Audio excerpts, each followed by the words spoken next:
안녕하십니까. 안녕하세요. 한때 이 노래가 이 전 대표를 상징하는 노래도 같았는데. 뭐 잠깐 그랬죠. 뭐 대표되고 그때 네. 취임 연설에서 네. 얘기했을 때, 네. 그건 회자가 됐었죠. 네. 왜 불안한 눈빛으로 여의도를 지켜봤었는데 실제로 본인의 안 좋은 예상이 맞았습니까? 지금 상태가 심각하잖아요. 지금. 그래요. 정치 실종 뭐 이런 뭐 상투적인 표현을 쓸 게 아니라 지금 모든 지표가 여당의 위기로 나타나고 있어요. 당장 뭐 대통령 지지율 여론조사를 들먹을 필요도 없이 올 연말에 또 출산율 통계가 0.6까지 떨어질 것이다. 심각한 문제죠. 라는 이야기 나오고 그럼 뭐 이건 이제 이민을 하든 뭐 하든 안 되는 거거든요. 거의 0.1 떨어질 때마다 이민을 한 몇만 명씩 더 받아야 되는 그런 상황인 건데 그거 되는 것도 아니고 경제 상황도 지금 어려울 것이라고 좀 예측되는 상황 속에서 세수도 부족해지고 그러니까 정책적 수단이 없어진다는 얘기죠. 세수가 줄어든다는 얘기는. 퍼펙트 스톰이 오고 있는데 지금 타조처럼 머리를 박고 앉아가지고 수도권에서 서울은 해볼 만하고 경기도는 따라붙었다 이런 말도 안 되는 소리 하는 거는 6.25 전쟁 시작하자마자 터지자마자 이승만 대통령이 상태 어때 그랬더니만은 신성무 국방장관이 각하 명령만 주시면 내일 평양으로 돌격할 수 있습니다. 이런 거 하는 사람들이 있거든요. 그래요. 지금 그 꼴을 대한민국 여당이 하고 있는 거예요. 소위 윤핵관이라고 하는 사람들 위주로 아니면 지도부라고 하는 사람들 위주로 해서 다 그러고 있을 겁니다. 각하 말씀만 주시면 내일 민주당 박살낼 수 있습니다. 이러고 있을 겁니다. 자, 요 얘기는 왠지 이준석 전 대표가 할 얘기 많은 것 같은데 요건 잠시 후에 얘기를 나눠보고 먼저 오늘의 가장 뜨거운 이슈, 최근 있었던 이슈 이거부터 좀 질문을 좀 드릴게요. 박 전 수석께. 이재명 대표가 무기한 단식에 들어갔습니다. 왜 이 타이밍에 무엇을 위해서 단식을 했다고 보시나요? 이재명 대표는 본인이 이야기했듯이 최근 일만 보더라도요. 홍범도 장군의 흉상철거 논란으로 상징되는 이념 논란 그리고 국민의힘 연찬회에 가서 본인께서 당신께서 직접 말씀하셨던 그런 이념. 근데 말이 좀 무시무시하잖아요. 아무리 당신이 자유민주주의라고 하는 철학을 가지고 있다 하더라도 뭐 철학적 기반이 있는지는 모르겠습니다만 용어를 그렇게 쓰는데 그것이 반대로 뭐 공산 전체주의, 그 맹종 세력 뭐 이렇게 지금 국민을 양분하고 있는데 저는 그것도 뭐 양분도 아니라고 생각해요. 뭐 이준석 대표도 어제 TV에 나와서 말씀하시는 거 보니까 그 이념을 가지고 묶을 수 있는 지지 세력이라고 하는 게 지금 6.25 이후에 수십 년이 지났는데 결과적으로 보면 일부밖에 되지 않는 거잖아요. 근데 대통령이 왜 이렇게 이념에 올인할까? 이 대표 지금 말씀하신 대로 나라가 총체적으로 경제 이런 게 위기인데 그래서 에도 불구하고 야당이 계속 어떤 이야기를 하지만 후쿠시마 오염수 투기 문제 등도 마찬가지고요. 그런데 응답이 없잖아요. 그럴 때 야당 대표가 선택할 수 있는 길은 싸우는 것밖에 없다. 그 싸우는 것이 장외투쟁, 국민을 상대로 직접 말씀한 수밖에 없다는 생각인데 뭐 이 대표의 그 진정성 선택의 진정성은 저는 뭐 인정해드리고 싶으나 그러나 당장 벌써 당내에서부터도 그렇고 국민의힘에서는 방탄단식이다. 뭐 이렇게 좀 비아냥 부리고 있는 것 아닙니까? 결과적으로 저는 뭐 단식 잘 하시되 그러나 이것이 진정성이 인정받고 성공하려면 대통령은 응답이 없더라도 국민들로부터 공감을 받으려면 이제 9월에 있을 이제 검찰 수사의 문제 진정성 있게 응하고 약속 국민에게 한 약속들을 제대로 지켜내는 모습을 보일 때 이 단식도 방탄단식이라는 오명에서 벗을 수 있다. 그렇게 생각합니다. 그 국민에 대한 약속을 지키라는 얘기는 본인이 저 원내 교도단체 대표 연설에서 했던 불체포 특권 포기 그 공약 지켜라. 이런 말씀이신 건가요? 뭐 저는 그런 의미가 있습니다. 제가 드리는 말씀은. 알겠습니다. 이 전 대표는 어떻게 봐요? 이재명 대표의 단식 무엇을 위해서 이 타이밍에 단식을 했다고 봅니까? 그러니까 이재명 대표가 저는 이제 맞상대로서 대선 때도 이제 이재명 대표를 계속 이제 뭐 견제한 역할을 했고 지방선거 때도 이제 사실 그때는 선거를 치르면서 상대해봤으니까.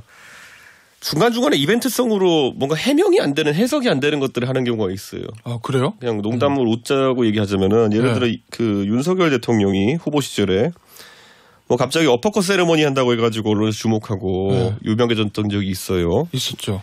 저는 이재명 후보 측에서 어떻게 반응하나 봤더니만은 그 다다음 날에 갑자기 와서 그 허경영 씨가 하는 무궁화 발차기를 따라하더라고요. 근데 이걸 보고 사람들이 이게 발차기가 뭐 멋있나? 부터 시작해서 왜 하는 거지 이랬는데 좀 강박관념에 쌓여가지고 했던 것 같아요. 그런데 그거 외에도 지방선거 때도 이제 이런 이벤트들 하는 걸 보면은 그러니까 목적이 불분명한 것들을 좀 합니다. 네. 근데 저는 지금 이 단식이라는 것도 목적이 왜 불분명하냐면은 네. 여기서 이제 예를 들어 단식이라는 건 많은 사람들이 얘기하지만은 들어가는 명분과 중단하는 명분이 명확한 상황에서 돌입하는 그렇죠. 거다 이렇게 네. 하거든요. 특히 출구 전략이 있어야지. 그렇죠. 네. 그런데 지금 상황에서 이재명 대표가 과거 YSDJ처럼 광범위한 지지를 받고 있는 것도 아니고 네. 지금 상황에서 정확히 무엇을 대상으로 하는지 그러니까 윤석열 대통령이 언행을 대상으로 한다는 건 별로 와닿지 않거든요. 네.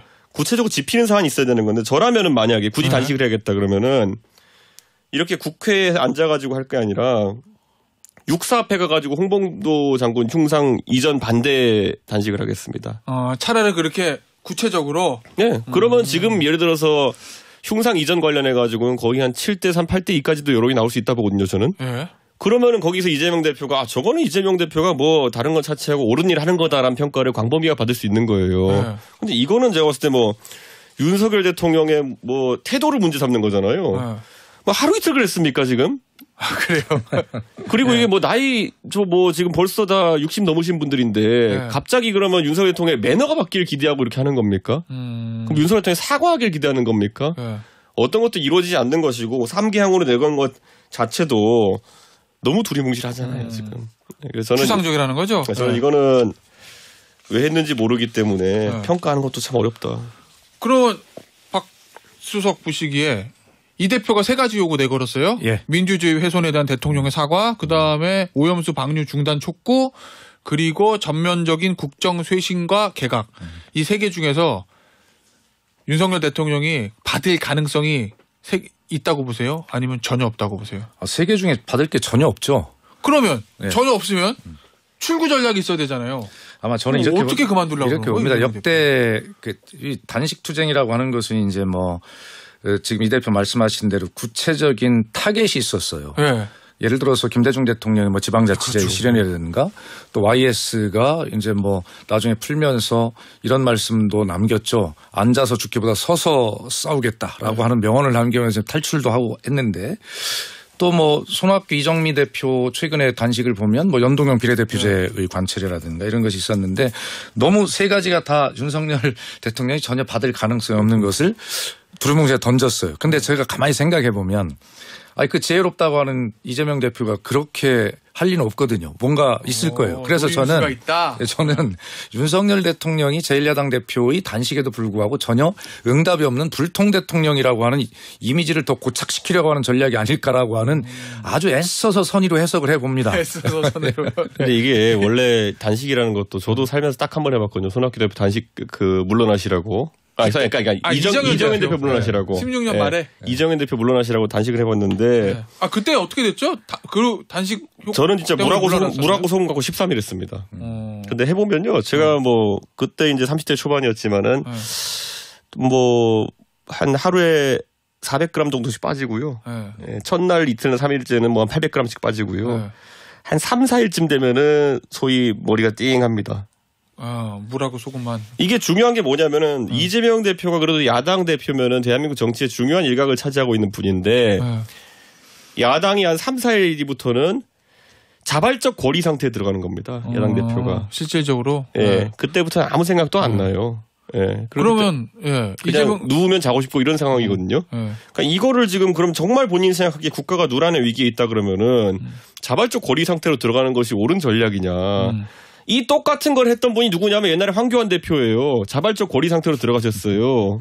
그래가지고 그때 저는 그래서 여기서 아까 박수현 수석님과 약간 다르게 보는 거는 그럼 그때 황교안 대표를 놓고 자유한국당이나 보수 중에서 어땠느냐. 야 저걸 뭐 도와주러 가겠다는 것보다도 저거 공천 앞두고 출석부 쓰는 거 아니야? 이런 생각이었던 거죠. 사실 당시에 많은 의원들이 청와대 앞에 있는 단식 하는데 가곤 했어요. 그렇죠. 그 요즘은 특히 유튜버들 많기 때문에 유튜버들이 앞에 진치고 가가지고 누가 오는지 아는지 다 이제 기록해놓고 나중에 그거 갖고 이제 씹거든요. 예? 단식 5일째가 됐는데 어떻게 주요 당직인 누구누구는 코빼기도 안 비치냐. 뭐 이제 민주당 버전으로 하면 이런 거죠. 저런 놈이 수박 아니냐 이렇게 나오겠죠 이제. 야 그러면은 역시 이재명 대표의 당내 권력 강화를 위한 승부수다 뭐 이런 거예요? 근데 강화할 권력이 없어서 문제인데 지금. 그래요? 네. 지금 상황에서 민주당 의원들은 또 이제 이것 때문에 180명이 전부 다 심판대에 놓인 겁니다. 저는 리더로서 이재명 대표가 본인이 공천을 한다 생각해서 이렇게 하는 걸 수도 있겠지만은 당장 대다수의 국회의원들, 민주당 국회의원들한테는 불편함 그 자체일 거예요. 가야 되나 말아야 되나. 그럴 수도 있겠네. 지금 이원욱 의원님 얼마나 지금 머리 아프시겠습니까? 네. 가야 되나 말아야 되나. 아니 예전에 조홍철 의원이 어떤 인터뷰에서 보니까 이 체포동의안 올라오면 네. 거기에 대해서 가결하는지 저 체포동의안에 올라왔을 때 퇴장하는 거 퇴장하는지 퇴장 안 하는지가 일종의 예전에 후미에다 이 의원의 성향을 판단할 수 있는 그 잣대로 보는 거다 이런 얘기했었는데 그러면 이재명 대표의 단식도 그런 거라는 거죠? 그렇죠. 그러니까 저는 이재명 대표가 지금 시점에서 이렇게 불편함을 야당 내에 이제 쫙 야기하는 것도 네. 왜 하는지는 알겠는데 그다지 뭐 제가 비슷한 일이었다면 안 할 겁니다. 예. 네. 아니 저도 생각이 지금 이 윤석열 정부의 무능 폭주 정권이라고 규정을 하면서 제일 야당이 할 일이 굉장히 많지 않습니까? 정기국회가 시작되죠. 네, 정기국회는 또 야당의 시간이고 네, 여기서 판인데 이때에 당 대표께서 단식에 들어가는 것은 만일 제가 가정을 해서 당 대표라면 이 단식 투쟁의 방법을 선택하지는 않았을 것 같아요. 그러면서 지금 할 수 있는 존재감을 드러낼 수 있는 여러 가지 일들을 진두지휘를 하면서 야당의 존재감을 나타내는 것인데 그럼에도 불구하고 기왕에 시작하셨으니까요. 네. 그 진정성에 대해서는 뭐 충분하게 동의하고 인정을 하지만 네. 그러나 이 단식의 효과를 분명하게 이재명 개인이 아니라 민주당 그리고 윤석열 정권의 폭주에 반대하는 국민의 몫으로 이 성과를 내야 되는데 네. 방법이 지금 오늘 벌써 그 문체부에서 매일 정리하는 언론 그 정리본을 보니까 거기에 제1야당 대표의 단식 기사가 기타란에 저 밑에 가 있더라고요. 아, 그래요? 예, 그만큼 이제 뭐 언론이나 국민의 주목을 받지 못하고 시작하는 것이죠. 그렇다고 해서 끝까지 이것이 그렇다고 볼 수는 없지만 중간에 예를 들어서 사법 절차가 진행되는 과정에 예를 들어서 그 단식하던 모습으로 검찰에 출석한다든가 뭐 이런 모습들을 보면 뭐 그런 이미지 형성에 굉장히 뭐 저는 성공할 가능성이 있다고 봐요. 지금 민주당 내에서는 그래서 이런 이야기가 나오고 있죠. 뭐 지역위원장들 중심으로 오늘 아침에 토론들을 보니까 뭐 이재명 대표의 단식장에 가서 뭐 얼굴 비추러 가지 말자. 왜 그러냐. 그 동조한다는 것은 내가 지키고 있는 현재 내 지역에서 내가 동조 단식을 하면서 전국적으로 자기 지역에서 그렇게 해야 이재명 대표의 단식의 진정성을 국민에게 알리고 성공할 수 있다. 이런 방법으로 하자라고 하는 뭐 그런 움직임들도 지금 있는데 결론이 어떻게 날지는 모르겠어요. 누가 가기 시작하면 다 따라갑니다. 이게 이 뭐에 비유하고 싶지는 않지만은 남들 뭐 하는지 보고 있다가 이거 가야 되는 분위기다 하면은 다들 고민대에 놓일 거고요. 일부는 나중에 가서 이제 오늘은 아닌데 한 4, 5일쯤도 아까 제가 말했잖아요. 그냥 눕고 싶어요 계속 그러면. 그럼 이재명 힘드니까. 그럼 이재명 눕잖아요. 옆에 이제 가면 수발 드는 사람도 나타날 것이고요. 그 수발 드는 사람 보면서 나도 가야 되나 하면서 슬슬 이제 보통 이제 소금 들고 나타납니다.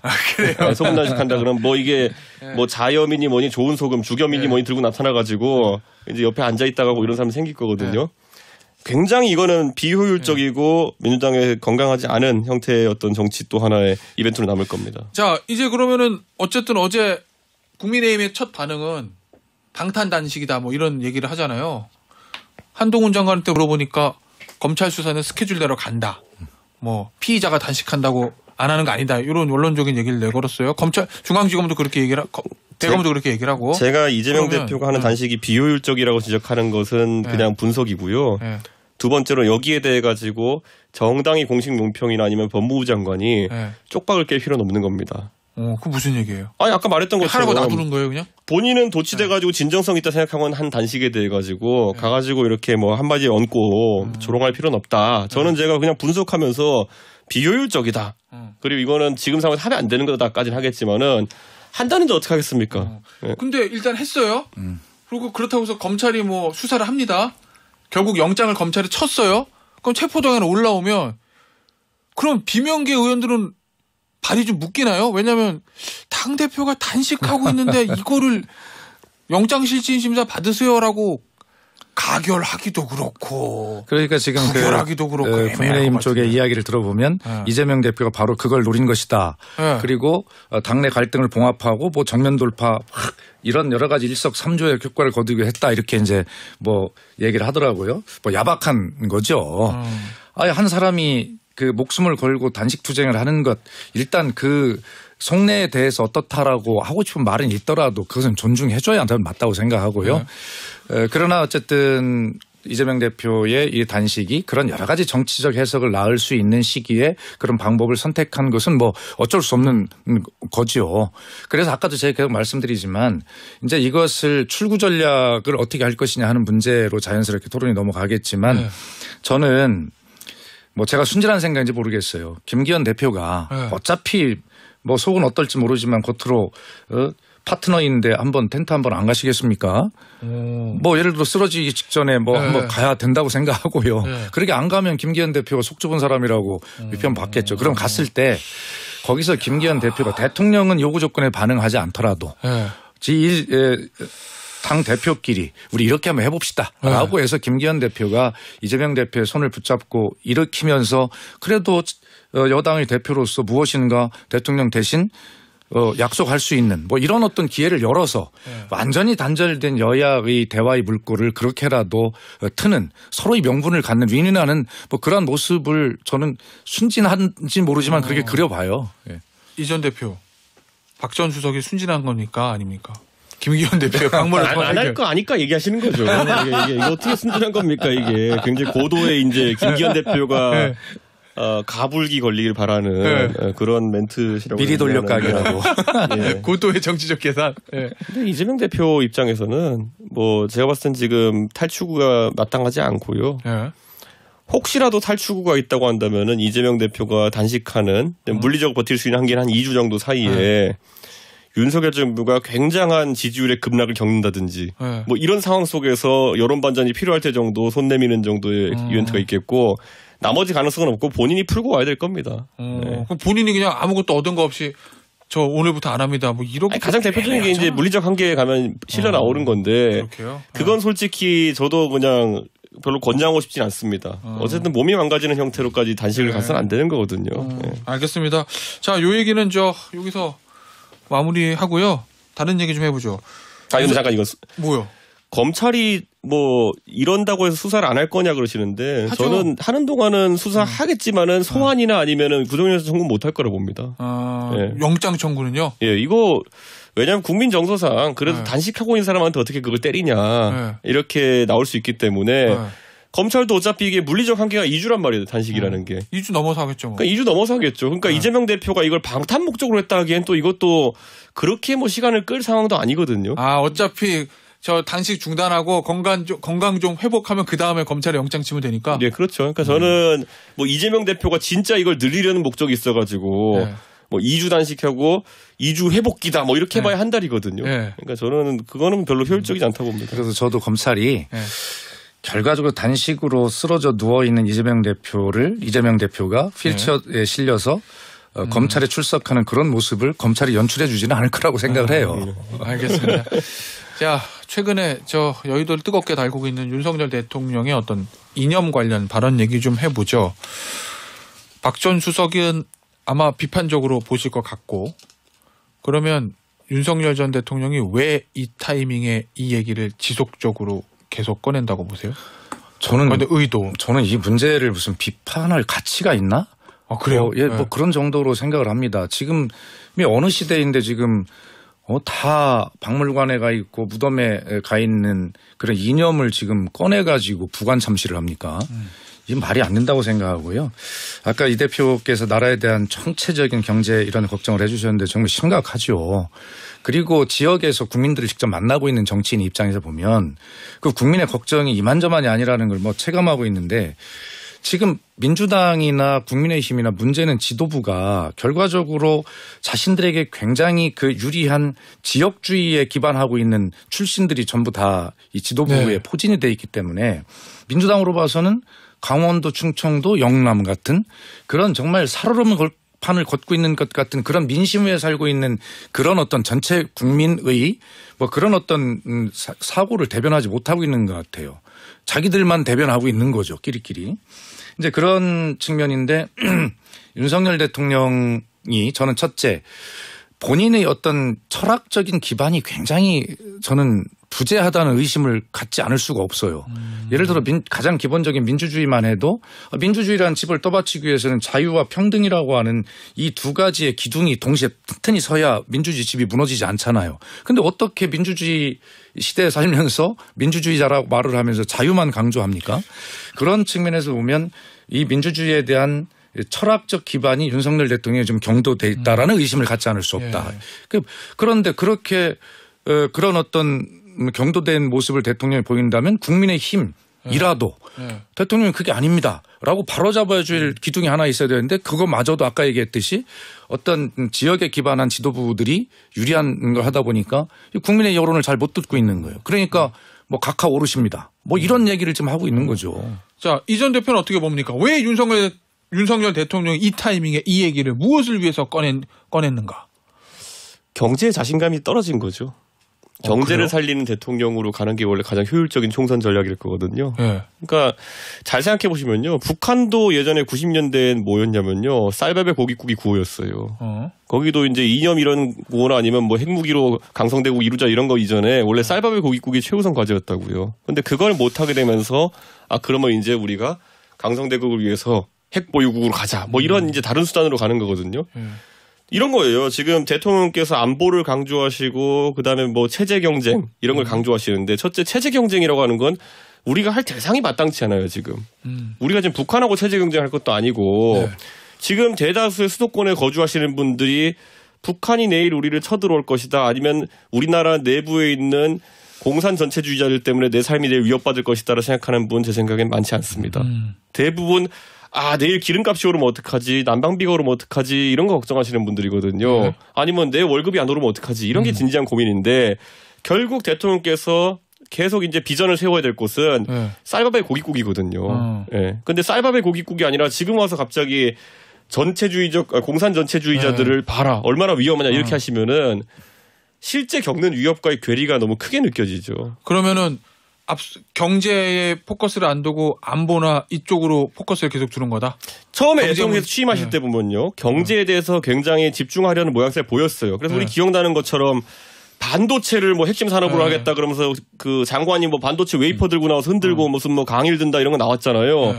요즘 반도체 뭐 하는지 혹시 들으신 거 있나요? 알겠습니다. 그 얘기 광고 듣고 3부에서 좀 마저 해보죠.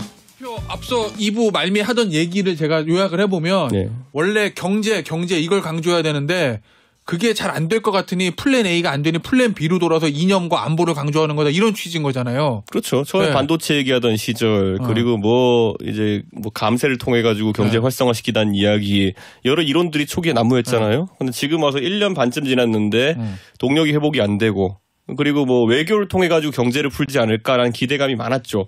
처음에 물 반잔을 채워놓고 물 반잔이 따라올 거다 그랬을 때 일본이 안 주더라도 미국에서 그러면은 전기차 문제라든지 여러 가지 산업의 측면에서 어느 정도 당근을 줄 수 있지 않을까라는 생각했는데 아직까지 배달이 안 되고 있어요. 자 그러면 그 플랜 B로 이준석 전 대표 표현으로 봤을 때 플랜 B로 가면 내년 총선은 어때요?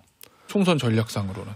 제가 수도권 위기론 얘기했을 때는요. 진심으로 얘기하는 거거든요. 윤상현 의원 이야기했을 때도 진심으로 이야기하는 거고요. 안철수 의원 이야기했을 때도 진심으로 이야기하는 겁니다. 이거를 음모론적인 관점에서 보면은 윤상현과 이준석과 안철수가 짜고 정부를 전복시키려한다 이런 식의 누가 보고를 또 했겠죠. 근데 저랑 안철수 의원이 짤 수 있는 관계는 아니잖아요. 짤 이유가 없잖아요. 짤 수 있는 관계가 아니잖아. 그러니까 이거는 사실상 동시다발적으로 여러 사람들이 얘기하는 건데도 듣지 않는다는 거는 제가 타조에 비유하잖아요. 타조가 머리 박고 이제 괜찮아 이러고 있는 건데 지금 시점에서 이런 겁니다. 작년쯤인가요? 제가 대통령께서 임기 초에 서문시장을 지르는 걸 보고 깜짝 놀랐다. 서문시장을 질러요? 서문시장 방문을 지른다.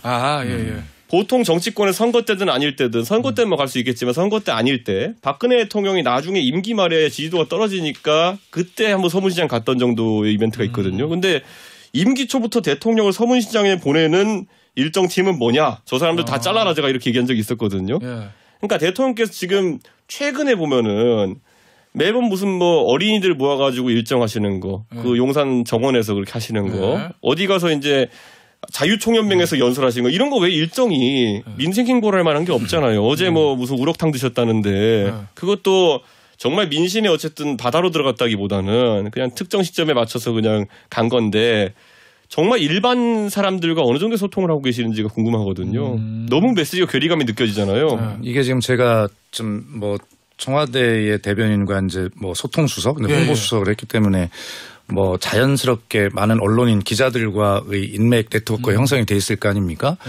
그래서 이제 여기저기 뭐 들리는 이야기들을 보면 그렇다고 뭐 기자들이 없는 소리를 하는 사람들은 아니잖아요. 뒤에서 이야기를 하더라도 보면 지금 대통령실의 구성이 모든 참모들이 다 검사 출신들 아닙니까? 특히 제가 다루었던 이 언론 소통의 문제, 홍보수석실의 문제를 보더라도 뭐 지금 일이 옛날 청와대 춘추관이라고 했는데 지금은 뭐 대외 무슨 협력관실인가 뭐 할 텐데 기자들 얘기를 보면 할 일이 없다는 거예요. 누가 하냐? 전부 그 검사 출신 그 참모들이 그런 어떤 전문적으로 해야 할 일. 지금 이 대표 말씀하신 여러 가지 그 민심이 반영되고 그때 타이밍이 맞고 여러 가지 정무적 판단을 해서 해야 할 메시지로 국민에게 다가가야 할 이런 문제들까지도 다른 그 사람들 완전히 배제되고 검사 출신들이 그런 모든 것을 다 장악하고 주도한다는 겁니다. 대통령의 메시지나 어떤 정부 기능 이런 것까지. 네. 그러니까 심지어는 대통령의 그 해외 순방 일정에 가서도 그런 중요한 일들을 담당해야 할 뭐 실무자들이 할 일이 없어서 뭐 기자들하고 점심이나 먹으러 가지요. 뭐라고 하는 것들을 보고 실소를 금할 수가 없다는 거예요. 그래서 애초에 뭐 꼭 그 문제만이 아니라도 대통령실의 참모 구성이 지나치게 검사 일변도로 구성이 됐을 때 바로 이런 사람들이 앉아서 검찰총장 주재 회의는 가능할지 모르지만 대통령이 세계 속의 글로벌 경제를 걱정하고 대한민국의 민생을 걱정하고 하는 이런 것들이 형식적이지 실질적으로 되겠냐라고 하는 그런 생각을 할 수밖에 없어요. 이준석 전 대표가 수도권 위기론 제기했었잖아요. 네. 그래서 뭐 배 태운에 만에 그런 얘기를 이철규 사무총장이 하던 언급도 있었고 수도권 위기론이라는 거 돌파하려면 뭐가 제일 필요합니까?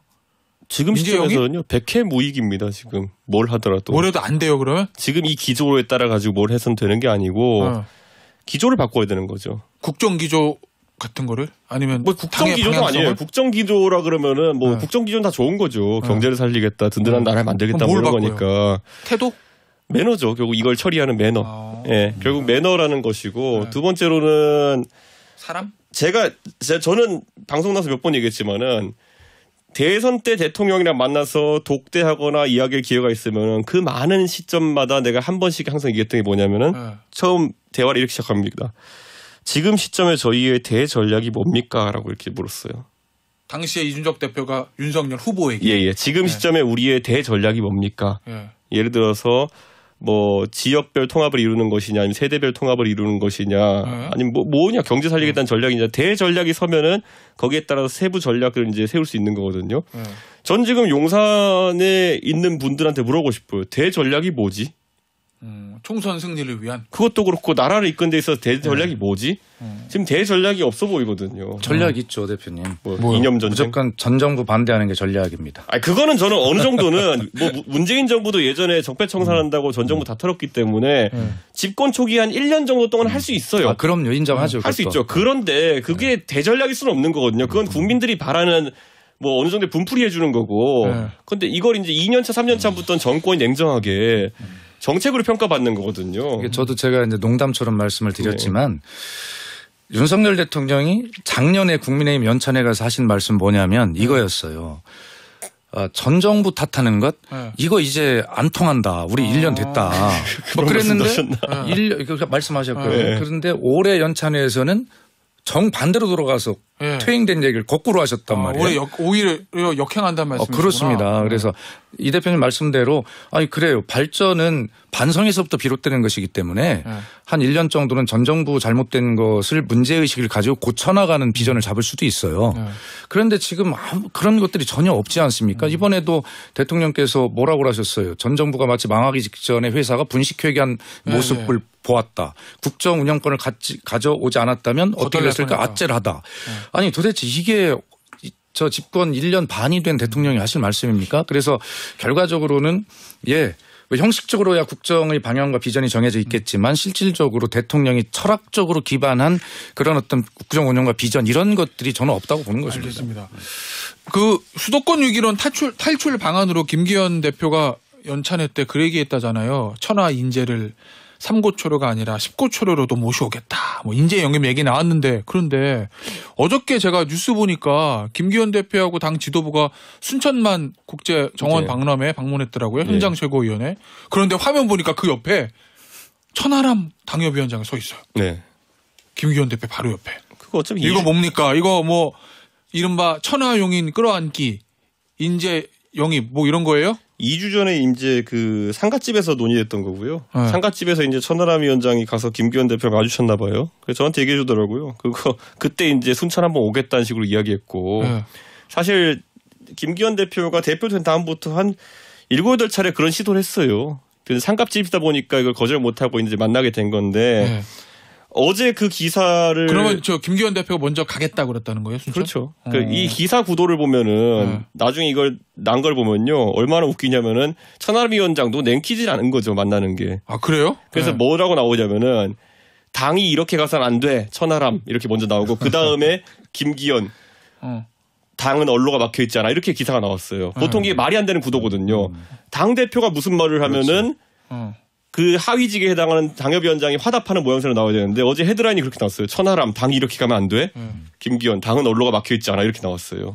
그게 뭐냐면 지금 상황에서 김기현 대표가 어제 그런 사진이 뭐 필요한 거는 알겠는데 그것만으로 끝나지 않을 뿐더러 그거로 아무것도 안 된다는 거죠. 한번 보세요.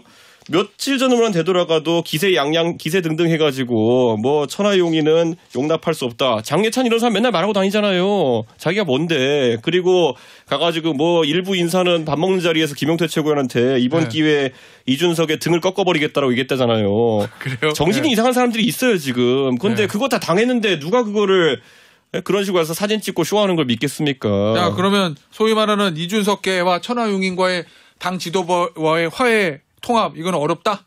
아니 화해는 뭐 싸웠을 때 하는 거라니까요. 화해는 야 어제 우리 술 먹고 너무 싸운 거 아니냐? 야 그냥 풀자 이렇게 하는 게 화해고요. 이건 뺑소니라고요 지금 나온 거는. 누가 잘못했고 누가 잘했고가 명확한 상황 속에서 본인들이 반성하는 게 중요한 거죠.